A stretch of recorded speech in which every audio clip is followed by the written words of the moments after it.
Imagine living in a place where every knock at the door could mean danger, where children learn the sound of gunfire before learning to read. Welcome to Mountain View, Kingston's hidden world of fear, power, and survival. Like, share, and subscribe to explore the stories nobody else dares to tell. In the shadow of Jamaica's rugged hills, where the city skyline gives way to narrow lanes and corrugated roofs, Mountain View is a place that exists in a different kind of time. For visitors and holiday makers, Jamaica conjures images of turquoise water, reggae on the breeze, and a relaxed way of life. But walk into Mountain View on Kingston's east side, and the island's postcard idyll dissolves into something else entirely, a landscape shaped by fear, loyalty, and violence, where the formal rule of law has been eclipsed by raw street power. This is a community governed by another set of rules. Codes written in whispered phone calls, enforced by steel and by the threat of the gun. Children born here know the sound of gunfire as they know the sound of rain. Neighbors evaluate every knock at the door, every unfamiliar face on the road. Stranger still, the people who hold sway, the gang leaders and their lieutenants, are not faceless criminals living beyond the reach of society. They are neighbors, sometimes former schoolmates, often men whose lives took a hard turn and never returned. They do not merely break the law. In many ways, they have replaced it, providing order by their own brutal logic. At the center of Southland, the most notorious citadel in Mountain View, a man who calls himself Evil commands loyalty and fear.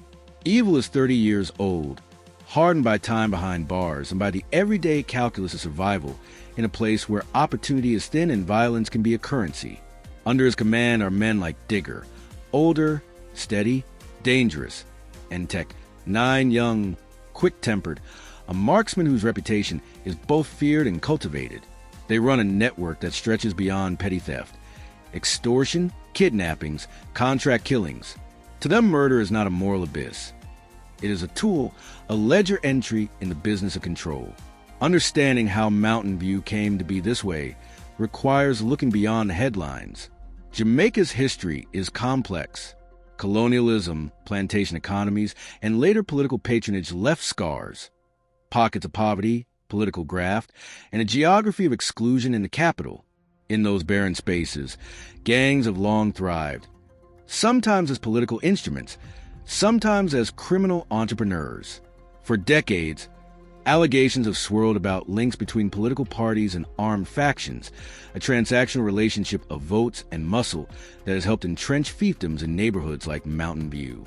But the present is blunt and immediate. Walk the streets and you will see children playing in yards littered with rubble. You will see makeshift stalls selling fruit, men staring at nothing in particular, women carrying shopping baskets. Yet the air vibrates with a tension that never fully exits. Look left and you might see a group of teenagers leaning against a wall. Look right and you might see a woman hastening home with her child clenched to her chest. The rhythms of daily life continue, but they are framed by the rules of the gangs. Anyone who crosses those rules risks more than social sanction. They risk blood. Selena is a case in point, a 34-year-old mother who sells her body on the streets of Kingston because, for her, the alternatives are worse. She has no formal education or vocational training. She has children to feed. Daily, she chooses a perilous route to survive. The previous night, a colleague was shot to death 2 days after celebrating a birthday. Selena returned to the district haunted but undeterred. There is no choice, she says. We walk out because we must. We go home with nothing, sometimes with a little, but we go home. Her fear and her stoicism are both raw and familiar. In a place like Mountain View, the choice between dignity and survival is often only rhetorical for the men who perform the business of crime. The calculus is different. A robbery is just a job. A contract hit is a signal. Evil dispatches his lieutenants to collect information, to execute orders, to keep the flow of money steady. They operate by networks of informants, street-level informants who feed them the location of couriers, the timing of small businesses, the vulnerabilities of locals who might carry cash. This intelligence is a currency that feeds a parallel economy of fear. The weapons these gangs prefer tell another story. In Jamaica, a staggering number of firearms circulate privately, many, experts say, originating in the United States. Handguns like the Glock 9mm, Beretta M9 pistols, and semi-automatic rifles like the AR platform M15 are common. Light, powerful, easy to conceal, these weapons change the dynamics of street conflict. Firepower shapes strategy. Gangs ambush, they prepare, and they fight with lethal purpose. And while the police deploy in armored vehicles and cordon off certain avenues, the alleys of Mountain View become labyrinths where a police unit can easily be isolated and overwhelmed. Corporal Francis McLeod and his special unit know this reality intimately. They are a small, determined force operating inside a system that often seems stacked against them, underfunded, understaffed, and at times demoralized by corruption within their own ranks. They nevertheless make forays into the ghetto, attempting to retrieve firearms and apprehend wanted men. Their missions are brave, sometimes courageous to the point of recklessness. They enter territories where they are outnumbered and where hostility is universal. The possibility of getting information from residents is low because silence is enforced by the gangs. To speak is to be a target. On one operation, the police move through alleys on foot, stopping men who look suspicious by their rules. Unfamiliar faces, nervous behavior, someone wearing a bag that could hide a weapon. At a checkpoint, they find nothing. Or perhaps they find a young man who shakes and says nothing, who refuses to give a name. The police leave with empty hands, but with a hint of victory. Presence, it is said, is itself a deterrent. Yet these forays also reveal the limits of law enforcement against a social order that has more legitimacy locally than the state sometimes does. In Mountain View, the equation is local protection versus external authority, and local protection, even if brutal, often wins allegiance because it promises immediate, if precarious, stability. The human cost of the system saturates every corner. Families mourn sons, daughters, brothers. Funerals mark the rhythm of the months. Take Pauline, a mother whose son Clarence was executed in the street.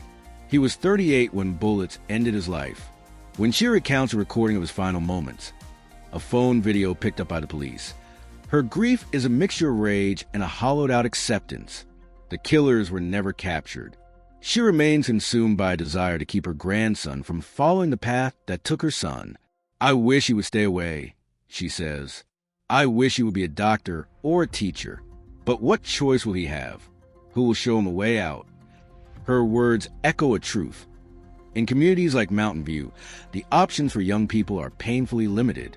And yet there are figures who refuse to capitulate to violence entirely. Sylvester Pa Ball, a septuagenarian, has lived in the no-go zone for almost his entire life. He has survived bullets through his home and watched nearly every childhood friend die. But rather than flee, Pa stays. Not out of stubbornness alone, but because he believes in something else. Moral authority, the power of respect, and the possibility of change through persuasion rather than force. He convenes youngsters, speaks about unity and the dignity of peaceful life.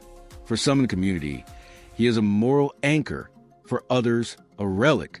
But his presence is a reminder that even inside a violent environment, the capacity to resist remains. To understand Mountain View fully, one must also see the economic and social architecture that feeds it. Jobs are scarce. Schools are under-resourced. Social mobility is a near myth. Unemployment, absentee fathers, and the lure of quick cash make criminal life look attractive. Political patronage, too, plays a role. When politicians tap gangs as vote collectors during elections, a perverse legitimacy emerges. The result is a perpetuation of a system in which criminal bosses become gatekeepers to resources, protection, access to aid, or even small municipal services. It is a grim, cyclical reality. The very structures that can reform community are too often entangled with the forces that destabilize it. Nightlife in Kingston's red light zone reveals another face of danger. Women like Selena ply their trade on a knife edge of respectability and risk. Prostitution, illegal but tolerated, exists in a hazardous middle ground.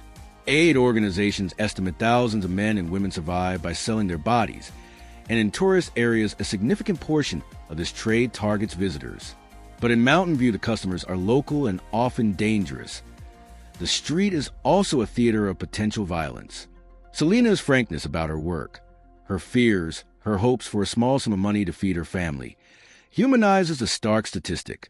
Her life is not a story of choice so much as a demonstration of scarcity's coercive power. For the gangs, violence is both currency and display, a language through which power is communicated. We do not negotiate in words alone. One gang leader explains matter-of-factly, "We let the shot speak." That brutal grammar governs everything from territorial disputes to interpersonal betrayals. Loyalties are enforced by fear, sometimes ritualized through punishment. Turncoats, informants, and even those who fail to pay protection fees can be eliminated. The result is a climate of permanent threat. The people who manage to live here in relative peace do so by knowing how to be invisible, to not confirm, to not stare, to be an absence rather than a person. Yet despite the prevalence of violence, the social web of Mountain View is more layered than outsiders imagine. There are churches overflowing with worshipers and local leaders who run after-school programs for children. There are domestic economies, petty traders, barbers, and small-scale entrepreneurs trying to make ends meet. There's a popular culture, music blaring from shuttered rooms, a relentless creative energy that is as defiant as it is fragile. The gangs do not nullify the human impulse to create or the desire for beauty. They simply impose an overwhelming shadow upon it. Law enforcement operates in a parallel universe. The Jamaica Constabulary Force is tasked with policing a city that, by some metrics, has one of the world's highest per capita homicide rates. Officers like McLeod and his colleagues are stretched thin. Prisons are crowded. Judicial slowdowns and corruption sap public confidence.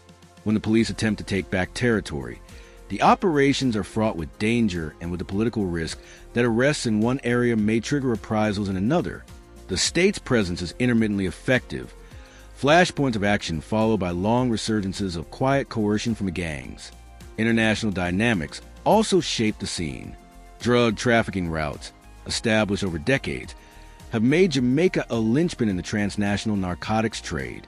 The flow of cocaine from South America once grounded entire economies of local militia and created armed responses from both state and non-state actors.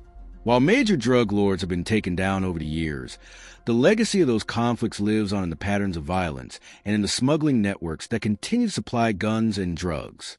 Smuggling is not only an entrepreneurial activity in the economic sense. It is a structural feature of a political economy that has not yet adapted to alternatives. The human toll extends beyond the victims to the families left behind. Funerals are routine, but the grief is not. Parents bury children who were once boys that played football in the yard. Women weep on gravestones. The poor man's cemetery on the edge of Kingston holds a tragedy in each stone.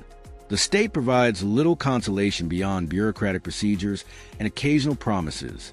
Community-level grief becomes a chronic illness, feeding a cycle of anger, retribution, and sometimes new recruits into gangs.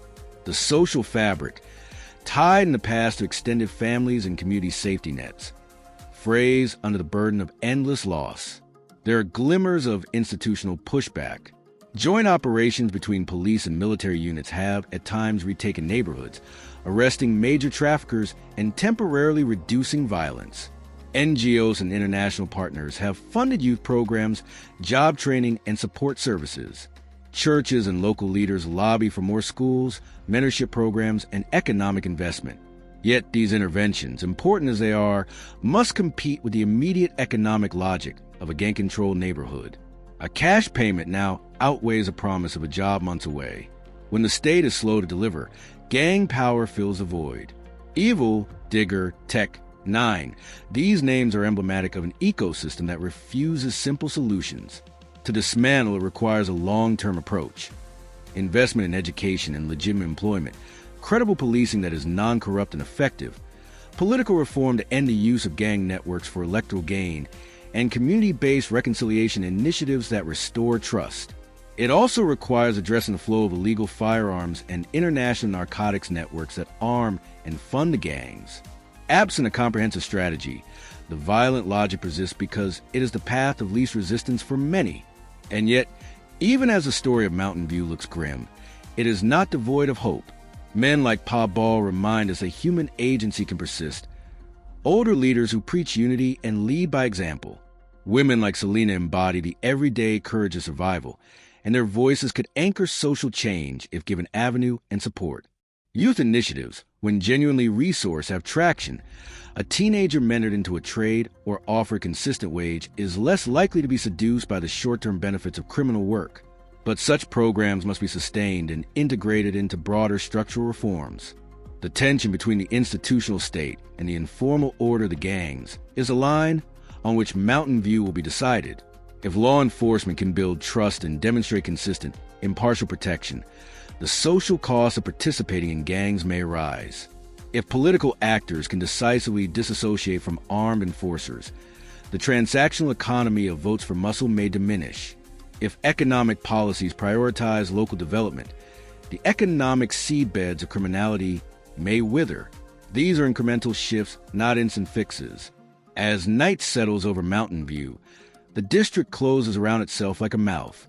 Lights blink here and there, and families huddle in metal-roofed shacks, listening for particular echo of shots that signifies something worse than the previous night. Tomorrow, another robbery, another raid, another funeral. The rhythm continues. Yet in that breath between dusk and dawn, people dream. They dream of a morning when children can play unafraid, when the elderly can walk to market without scanning each passerby, when mothers like Selena can find work that does not risk life and limb. Those dreams are fragile, but they are real. In the wake of each night's gunfire, Mountain View awakens to a morning that feels strangely normal. Children put on school uniforms and clutch plastic bags with their lunch inside. Women sweep the front of their small yards. Men gather in corners, smoking and talking quietly about who was shot, who survived, and who disappeared. Life continues with an uncanny steadiness, as though people have built a second skin that allows them to function amid perpetual danger. For the younger generation, though, this environment is shaping futures in ways that are hard to reverse. A child who grows up learning that silence is survival, that guns mean respect, and that fear is a constant companion of adulthood, carries that education long after leaving the alleyways of Mountain View. Teachers in local schools talk about the difficulty of holding students' attention when the sound of automatic gunfire interrupts lessons. Many of those children have already lost siblings, uncles, or cousins to gang violence. Trauma becomes a hidden curriculum, teaching resignation, anger, or the acceptance of violence as inevitable. It is in this context that men like Evil build their power. He is not simply a gangster. To many, he is an authority figure. He enforces rules. Don't steal from your neighbor. Don't cross into rival territory. Don't speak to the police. In return, he offers protection from outsiders, sometimes cash handouts, and in rare cases, even financial help with funerals or medical expenses. For residents who feel abandoned by the state, these gestures reinforce a perception that the gang is both shield and sword. But the cost of this protection is suffocating. Extortion drains businesses. Violence keeps investment away. Young men are recruited as soldiers rather than apprentices. Women are pressured into silence, or worse, into exploitation. The balance between survival and complicity becomes razor thin, and many find themselves living in an uneasy acceptance of gang rule. Meanwhile, the police continue their campaign, but the truth is sobering. Their raids often net only small caches of weapons, a few arrests, sometimes nothing at all. Each failed operation erodes morale, both for the officers and the public. And when corruption within the force comes to light, when residents whisper that some officers take bribes or tip off gangs before raids, trust collapses even further. In a place where nobody talks, the gulf between law enforcement and community grows wider each day. Jamaica's international image complicates matters too. Tourists flock to the island's resorts. Cruise ships dock in Montego Bay, and travel brochures paint Kingston as a cultural capital. Yet only a few kilometers from reggae clubs and vibrant murals, Mountain View represents a different face of the nation, one rarely shown in glossy magazines. The government must walk a tightrope, balancing the desire to attract tourism with the obligation to address a crisis of violence that stains the island's reputation. At the heart of this paradox lies economics. Jamaica's economy struggles with high debt, limited opportunities, and a reliance on tourism and remittances. In districts like Mountain View, legitimate employment is scarce. Young men can earn more in one night running an errand for the gang than in a week of honest labor, if they can find it all. Women like Selena, facing the weight of feeding children with no reliable income, are pushed into desperate trades. Poverty is not just a backdrop to the violence. It is one of its most consistent drivers. Yet within this bleak cycle, there are those who continue to resist. Churches still open their doors for evening services, filling with hymns even as gunshots echo outside. Community leaders attempt to run small programs, after-school classes, sports leagues, mentoring for teenagers. These efforts, while often underfunded and vulnerable to gang interference, represent a fragile thread of hope. They demonstrate that despite the dominance of violence, there is still a desire, sometimes even a demand, for another way of living. The story of Mountain View, then, is not only about brutality, it is also about resilience, the stubborn endurance of people who have learned to live amid chaos.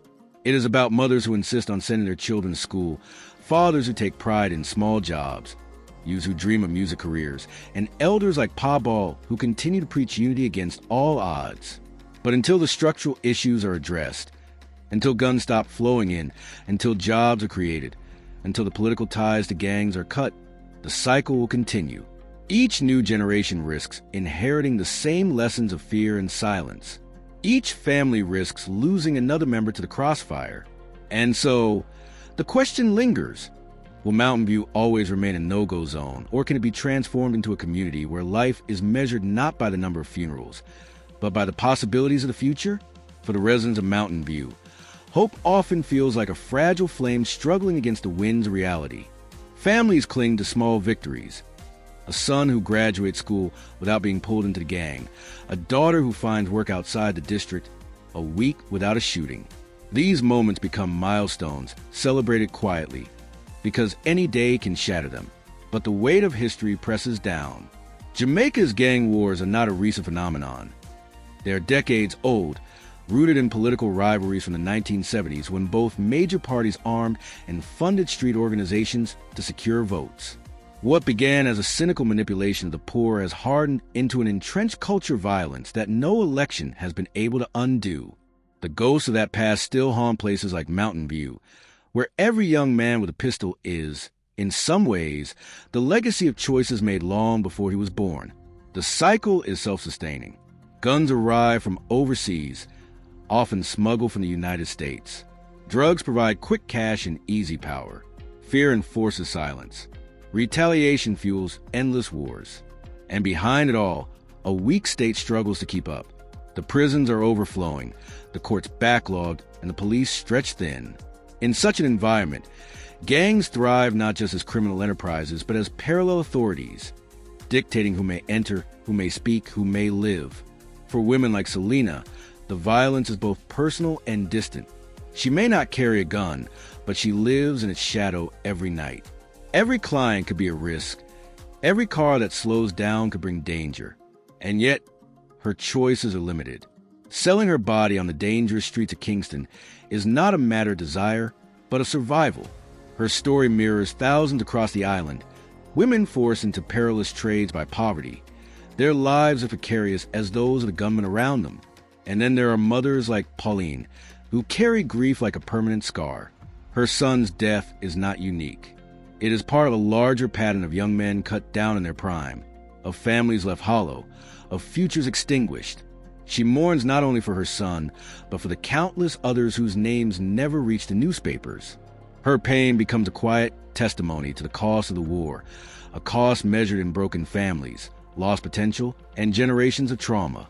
Even among the gangs, the sense of inevitability is strong.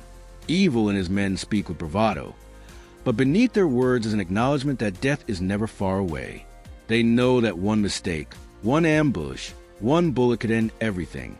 Yet they continue, driven by loyalty, by pride, and by the absence of alternatives. In their world, violence is both shield and currency, and abandoning it would mean vulnerability. Still, there are cracks in facade. The presence of elders like Pa Ball shows that not everyone accepts the rule of the gun.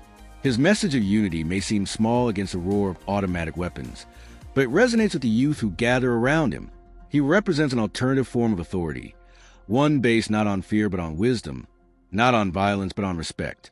That such figures still survive in Mountain View is itself a form of resistance. For the police, The mission remains daunting. Corporal McLeod and his men go out day after day, knowing the odds are stacked against them. They enter alleys where bullets could fly at any moment, search houses where weapons may be hidden just beyond reach, and face communities that regard them with suspicion rather than trust. Their task is not simply to fight crime, but to reclaim legitimacy in places where the state feels absent. And though their efforts often yield little, their presence is a reminder that the struggle is not entirely surrendered. Yet, until the root causes are confronted, the flow of guns, the poverty, the political legacies, the lack of opportunity, Mountain View's story will repeat itself. Generations will grow up under the shadow of the gun, and each cycle of revenge will feed the next. The community, resilient as it is, will remain trapped in a cage of fear. But within every tragedy lies the possibility of change. If one generation can break the silence, if one policy can cut the tie between politics and gangs, if one opportunity can replace the lure of fast money with the dignity of honest work, then the cycle might finally begin to break. For now, though, the people of Mountain View live day by day, balancing survival against hope, caught between the world they endure and the world they dream of. And so, Mountain View remains a place of contrast, a neighborhood defined by fear and violence, yet inhabited by people whose resilience refuses to be extinguished. Children play in the shadow of gunfire, mothers like Selena navigate perilous streets to feed their families, and elders like Pa Ball remind the young that life need not be dictated by fear alone. Change here is neither immediate nor guaranteed. It must be painstaking, built on education, opportunity, accountability, and a gradual rebuilding of trust between communities and the state. But even in the harshest corners, small victories endure. A teenager completing school, a family finding safety, a neighbor stepping in to shield another from harm. These are the sparks, fragile, fleeting, yet persistent, that hint at what could be. Mountain View is more than a story of crime. It is a story of survival, of human tenacity, and of dreams that refuse to die. For every bullet fired, for every life lost, there's a quiet hope that one day, the rhythm of this community will not be measured by fear, but by the possibilities of the future. And until that day comes, its people continue to live, to endure, and to imagine a morning where children can walk freely, women can work safely, and the shadow of the gun is no longer the measure of life. Because even in the darkest corners, hope persists, stubborn, delicate, and profoundly human.